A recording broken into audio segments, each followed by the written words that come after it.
ইমাম আহমদ ইবনে হাম্বল একটা হাদিস সংগ্রহ করার জন্য তিনি বেরিয়ে গেলেন। বসরার দিকে যাচ্ছে, লম্বা পথ অতিক্রম করার পর তিনি সিদ্ধান্ত নিলেন যে রাত্র হয়ে গেছে, থাকার জন্য আল্লাহর ঘরে আশ্রয় নেওয়া দরকার। মসজিদে ঢুকলেন, গাট্টি রাইখা নামাজ আদায় করলেন। মসজিদের খাদেমকে বললেন, আজকের রাত্রটা কি মসজিদে থাকা যাবে? খাদেম স্পষ্ট জানায় দিলেন, না, থাকা যাবে না, কারণ থাকা নিষেধ।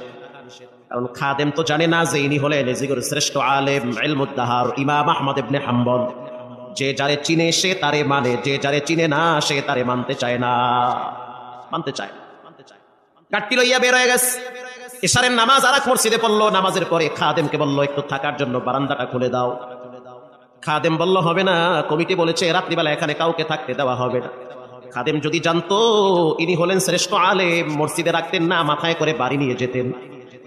কিন্তু খাদেম তো চিনে না। আগের যুগের আল্লাহওয়ালাদের ভিতরে কোনো ভাব সাপ ছিল না, তারা সাবাসিদা চলতো, মানুষ তাদেরকে খুঁজা বের করত। ইমাম আহমদ ইবনে হাম্বল সিদ্ধান্ত নিলেন যে হয়তো আমার জন্য থাকা উপযোগী না মসজিদ। মসজিদ থেকে বেরিয়ে গেলেন, হাঁটতে হাঁটতে অনেক দূরে চলে গেলেন। প্রচন্ড কুয়াশা, ঠান্ডার ভিতরে কিছুই দেখা যায় না। কিছু দূর যাওয়ার পরে তাকায় দেখতে আছে চুলার আগুন উপরের দিকে উঠতেছে। বুঝতে আর বাকি না, এখানে চুলা জ্বলতেছে, চুলার উপরে তাওয়া দেওয়া, এক যুবক দাঁড়ায় দাঁড়ায় রুটি ভাজতেছে। ইমাম আহমদ ইবনে হাম্বল কাছে গিয়া বললেন, ও যুবক, আজকের রাত্রটা যদি তোমার গরম চুলার কিনারায় কাটায় দেই তাহলে কি তোমার কষ্ট হবে? যুবক বলল, না, কষ্ট হবে না। আপনি একজন মুসলমান, আমার চুলার কিনারায় যদি আপনি একটু ঘুমান, এটা তো আমার জন্য খুশনসিব। থাকেন আপনি, ভিতরে কম্বল আছে, আইনা দিচ্ছি, রুটি আছে, যত মনে চায় খান, আরামে ঘুমান, ফজরের টাইমে আমি আপনার ডাইকে দিব।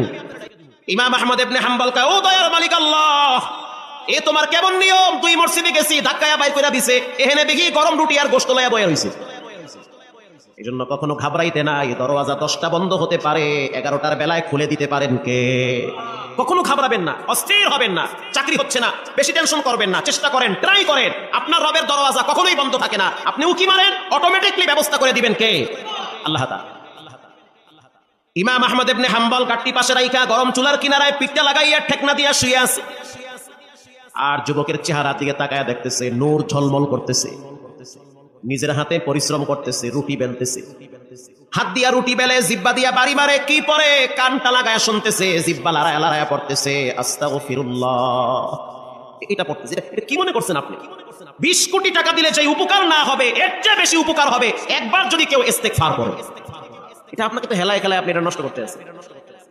আবার শুনতে আছে, জিব্বা লড়াইয়া পরে আস্তাগফিরুল্লাহ, রুটি বেলতে আছে আর পরে আস্তাগফিরুল্লাহ, রুটি তাওয়ায় দেয় পরে আস্তাগফিরুল্লাহ।